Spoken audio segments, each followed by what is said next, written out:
I've been on a low, I've been taking my time. I feel like I'm out of my mind. It feel like my life ain't mine.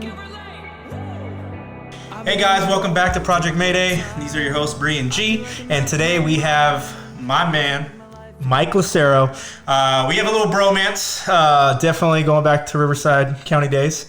And we were in the same battalion, and this guy's got an incredible story. He's works at Tucson Fire Department, then came over to Riverside, then now he's currently at Ventura, where he's about to finish up probation, buddy. Congrats. And yeah, glad to have you on, bud. Thanks, brother. Good to see you again. Absolutely. So, Mike, can you share what got you interested in fire and EMS? Let's see. I'd actually say it started actually in high school. There was an ROP program, regional occupational program that started. It was actually just an elective after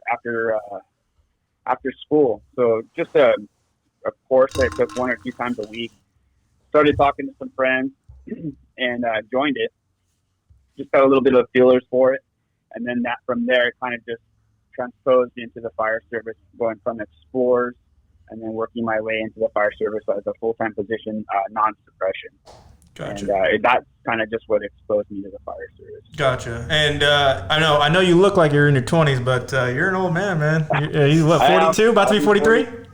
I'll be 43 January 9th. Gotcha. So you've been in this industry a long, long time, man. Yeah, to be my first app went out in 1999, so last century. Wow. That's awesome. So with you, man, and like I said, you and I worked at the same department together, same battalion, so we ran a lot of gnarly calls together. Good times. Absolutely good times. Good and bad times, but we've had those talks, those long talks at the station until 3 o'clock in the morning, and that's what I cherish the most with you. So I don't want to kind of tap into that again with you here. Let's go back, when you got to Riverside and the emotional toll that it took because you were force hired so many times and you were at the station, Jessica's at home, with Misha, your daughter, and what was that stress like? So I think even to rewind a little bit further than that, I was working in Tucson prior to Riverside. So I was away from California, 7 hours, 500 miles away. But I was single, no kids, not married. So free at will to do whatever I'd like.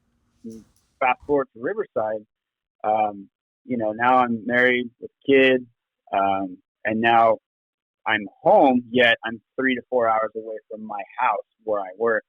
So that shifted gears for me. I'd say the one big great thing I have is that my wife is 100% on board. I have to give it to her because I hear a lot of other dudes. They're always like, "Oh, my wife said this, my wife said that." But my wife, personally, she's like, "Do what you got to do." She never complains, so she makes it pretty easy for me when it comes to my job and my occupation. But on the flip side, being in Riverside, great department, like you working with G's. I mean, it makes it all the difference. The guys are what make it all the difference. But being stuck anywhere between 10, 14, 21 days straight. I just realized that I did not want to watch my daughter grow up through FaceTime as we're doing right now. Yeah. Even though we had that interaction, there's no physical interaction that you can have. And it just wasn't going to work for me. I actually got to a point where I needed to think about it, talk with Jessica and say, "Hey, do I want to switch careers?" Even though I loved it so much. Well, can we talk about, you said 10 to 21 day stints, and obviously we're not talking about strike teams. So, right. So can you explain how that happens? Yeah. Well, so I was on Riverside County CAL FIRE's department for less than a year, or a little over a year, excuse me. So I learned a little bit about the department. There's some things that I'm not 100% clear on, but from what I understand is that they can hold you from a total of 21 days straight. You can take 1 day off as a break, and then they can reset you and put you back on for 21 days. They're known as staffing patterns. And so being that I'm a medic, they keep us most of the time within the county. Anyone non-medic will be shipped out of county if they have to go up and down the state. Regardless, while they're up the state, they need to backfill, and that's where I come into play. So it just made it really difficult. Made it really, really difficult to just be there. You're getting paid overtime. That's always a great help, but it doesn't replace being able to spend time with your loved ones. And so you said 21 days. What was the longest, how many days total did you work in a month that was like your longest stint? So I think I did get breaks throughout it, but however, there was forces. So I would say on a 30 to 31 day month, I would probably be working anywhere between 20 to 24 days. Wow. Was that the same? Oh, yeah. For G also, yeah. Right. I remember that little week stretch that we had where, because we worked at the sister station, 26 and 72. We would run, all the cardiac arrests together. And that one stint that week where I had one, and then 2 hours later you had one, and then I had one again, then you had one. And it was like that dark week, man. Yeah. No. So it doesn't really, and that's the other hard part too, is that you'll be running calls nonstop. And this is where I have to tell you, where the guys come together, and the women as well, that they come together and they just make it a better place. It's key to have good people that support you when you're in the workplace. If you don't have guys that you're not enjoying yourself with, it's going to make it a very, very long day or a week, as being, forced 10, 21 days at a time. Yeah, and you were in that predicament where you and your company officer didn't get along very well, so, added on that you're not seeing Misha and you're not seeing Jessica. And then on top of that, you're living with a person that you absolutely clash with. Mm-hmm. It just adds on to it. Yeah. Oh, definitely. It creates a lot of stress, both because you're dealing with stuff at home, you're dealing with stuff in the workplace. And then not on top of that, you're also dealing with running the medical calls, knowing your protocols, assessing a patient, dealing with a patient's life that's in your hands that you need to deliver to the hospital. So it's just constant stress throughout it all. And at some point, there's a breaking point where you truly need a break. You really do. Mm-hmm. I think it's really concerning, 75% of your time, 75 to maybe even 80% of your time in a month is spent running calls at a firehouse per force hires, staffing patterns. Obviously, that's going to create mental unwellness because all you're seeing are people's worst days and there's no outlet. Besides this communication of a brotherhood, sisterhood that's happening, these force hires are draining. Right. So is that a reason you left? Yeah, that was one of the major things. I actually was in the process with LA County. I had a very fortunate opportunity with Ventura City that came up, and it was right place, right time that things worked out for me. But my wife and I did talk about it, and we did say that if LA County didn't come through, or some other opportunity that where I was testing within the next 2 to 3 years, that I was seriously looking at another career path. Wow. And because it just wasn't something that I thought was sustainable for my livelihood. If I'm working so hard in a job that I love, why would I want to destroy a greater love, which is my family, for a job that all I'm going to do is be basically a meat in the seat, so to speak. It's like I said, it's not knocking the department. It's just the climate we're in right now, and the economy, and it's just forcing a lot of people to be in that position, and it's not fun. But you can see where that commitment comes into play with each person that's out there. They're devoted to doing this. Oh. So, Misha, how does she? How did she? I mean, she was what, 3 or 4 when you were at Riverside? Yeah, she was. Let's see. Yeah, 2, 3 years old. Yeah. And it was like kind of seeing her dad. She was always excited when she saw you because she hadn't seen you in so long. Right. So it was like you coming home. Yeah. It was like a huge thing. I mean, her face would light up when you would, you FaceTime me when you would go see her. So I think it's the absence, and then you coming back in. It's like a whole new person, kind of. Right. It was just amazing. Yeah. And the thing is like for me, I wasn't always a firefighter since 1999, like we talked about, and since I put my first app in years ago. However, I was within the fire service in the other capacities. I was a fire dispatcher and then repairing fire equipment. But I also listened to a lot of firefighters when I was an explorer in the reserve when I was really young. And that was about 20 years ago, G. And so I watched some of those guys, and you could just see some of them went through divorces. Some of them were dealing with a lot of different stressors. And I just saw some of my path starting to go in that direction. Mm-hmm. And I realized I don't want to be that statistic. I don't want to be that person. So with that in mind, I had to make a conscious decision. Okay, am I going to be going a different route? As much as I put my entire life into this, is it really worth it to cost my daughter. I've seen other guys where their kids grow up and we're sitting on a rig and we're talking or whatever, and the guys are saying like, yeah, she's saying, you're never there for me anyways, Dad. And I know those guys love their daughter. However, you're physically not there. So where do you have a leg to stand on when you come home when mom has been all four legs on the table to support this family at home? So the kids don't get to see what Dad's doing when he's away. And it just didn't work for me.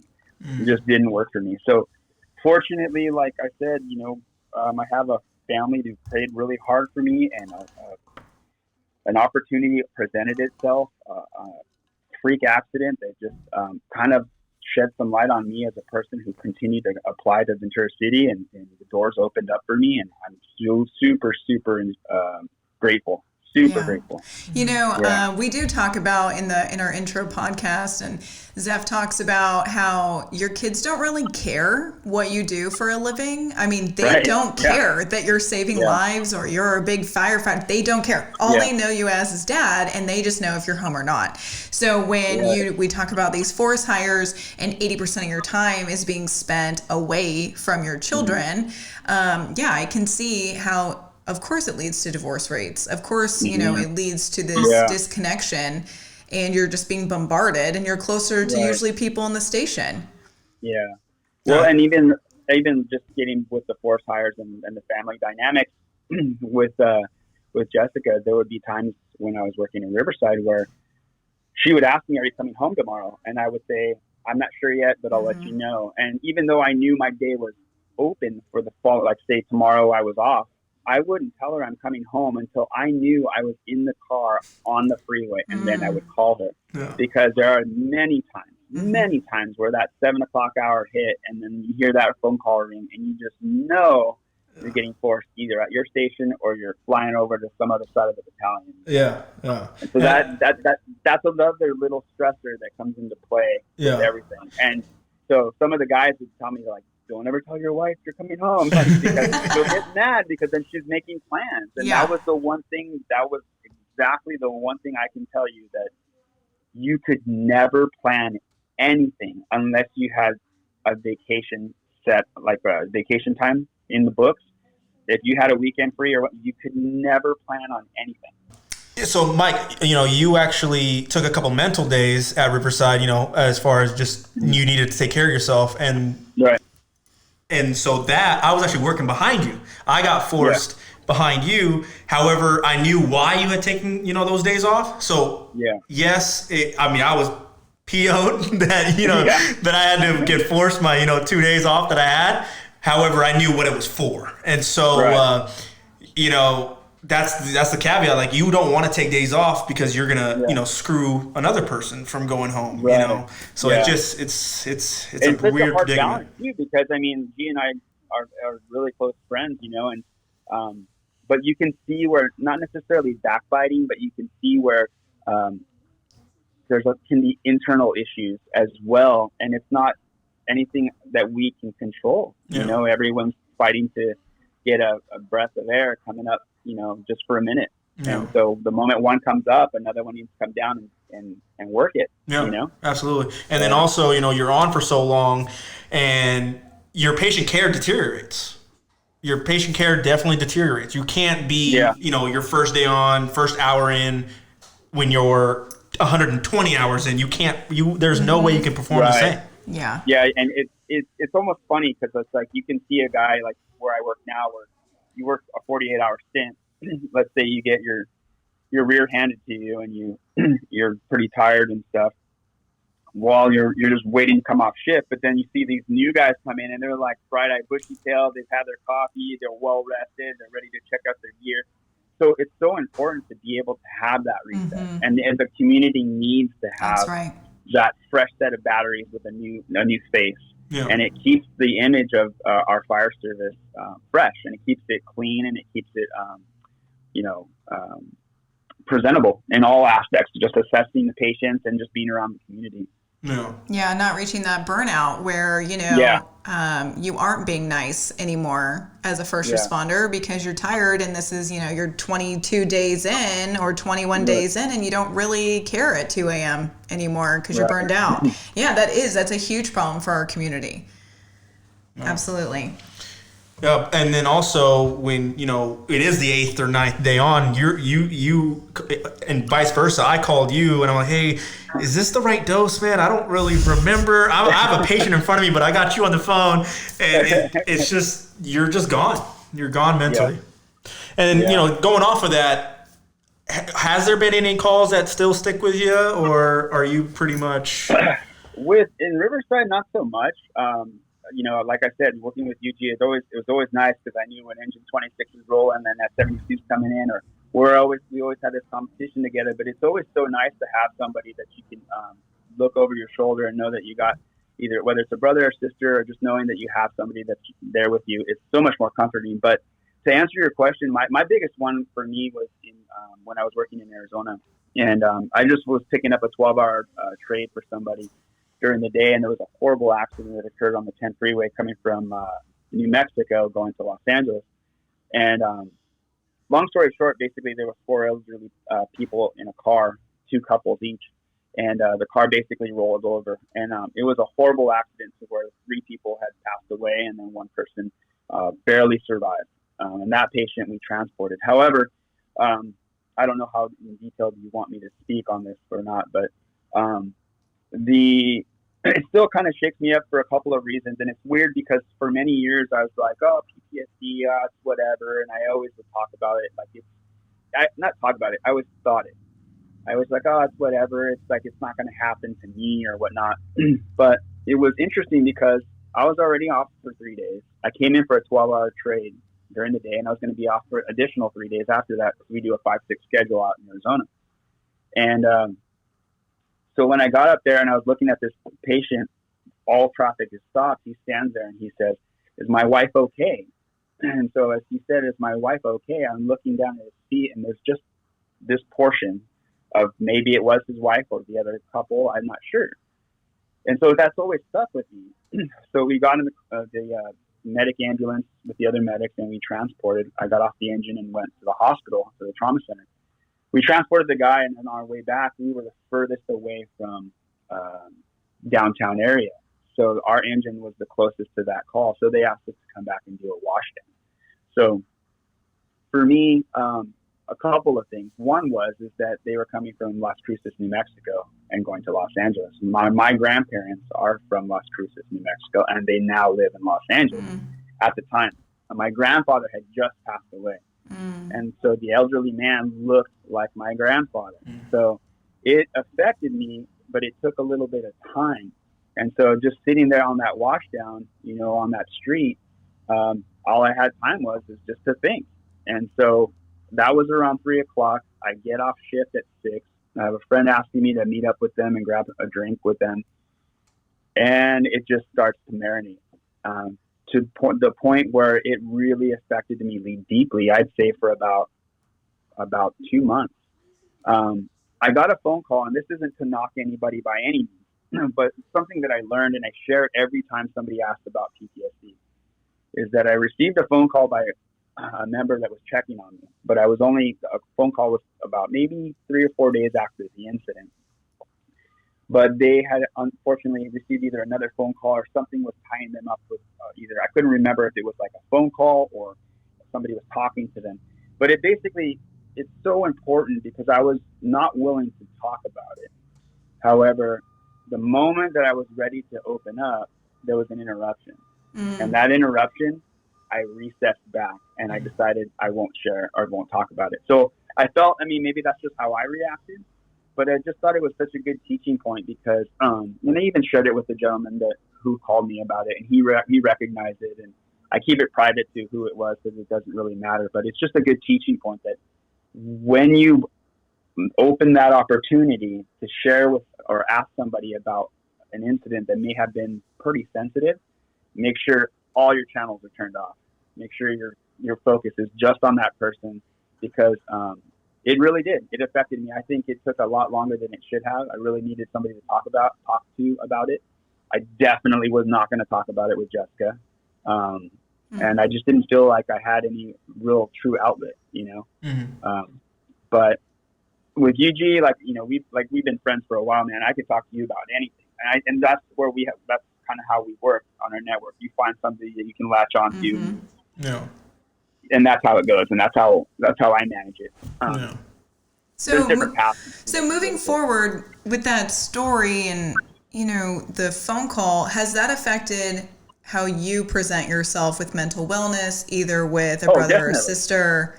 Yeah, being Definitely. in, 2 decades, you should be, kind of an example. So how have you used that, your own advice, to your coworkers? For the same exact thing. I was the guy that was like, PTSD, whatever, and so when we run calls, I do it a little differently. I'm very private when it comes to that. I wait till we get back to the station, and I don't care if I'm the firefighter and it's the captain, or if it's what rank.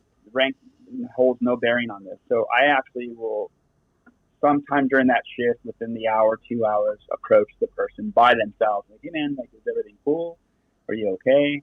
Did everything go all right? And so, and I try to do it on a very sensitive level, because it's almost like eggshell. Mm-hmm. You don't want, there's still that macho stigma in the fire service where it's like, oh yeah, I'm cool, dude, I'm bro, I'm all right, whatever. And everyone handles things differently. Everybody's different. Some people don't want to be bothered, and that's okay too, Yeah. But I think that it's so much better now, the level of playing field that we have now versus what we had 10, 15, 20 years ago. And we're still learning about it. We're still learning more stuff.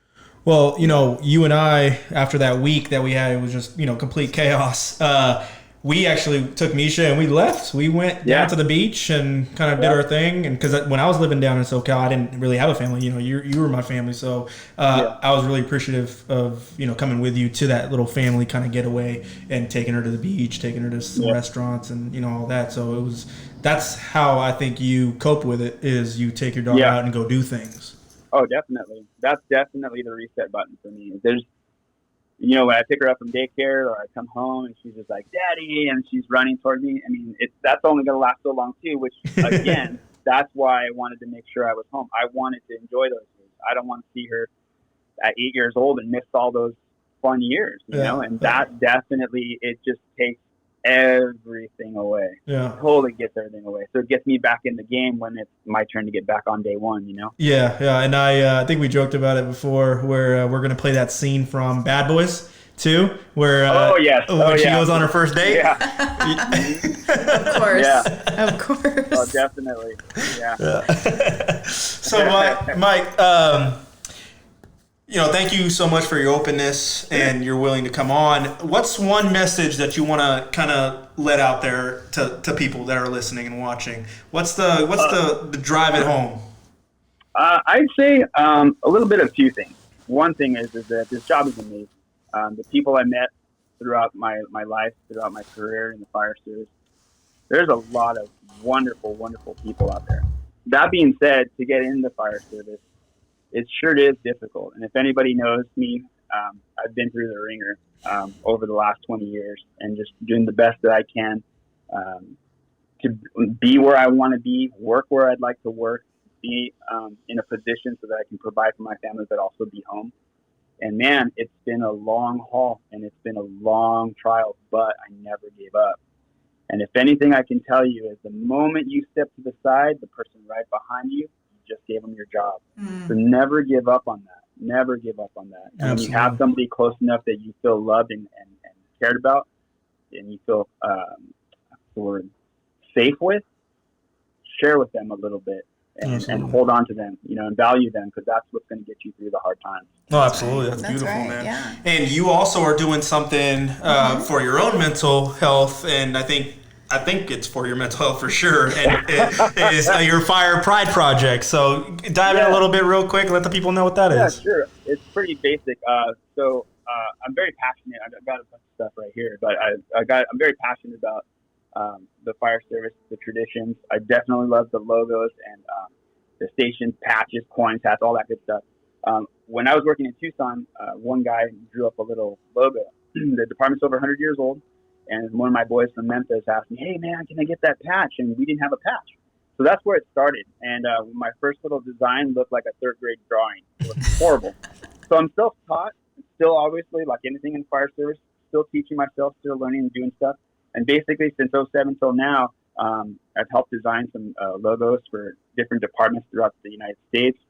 We made coins, hats, shirts, patches, all that stuff. And recently, down in San Antonio, we had unfortunately, a little boy who lost his mom and dad to COVID. And I just took it upon myself to just be like, hey, man, well, let's pull this together with some of the resources that I have, and let's get some different things from different agencies, and let's donate it. I saw him in Good Morning America, and I just saw an opportunity. And the door opened itself, and I just ran with it.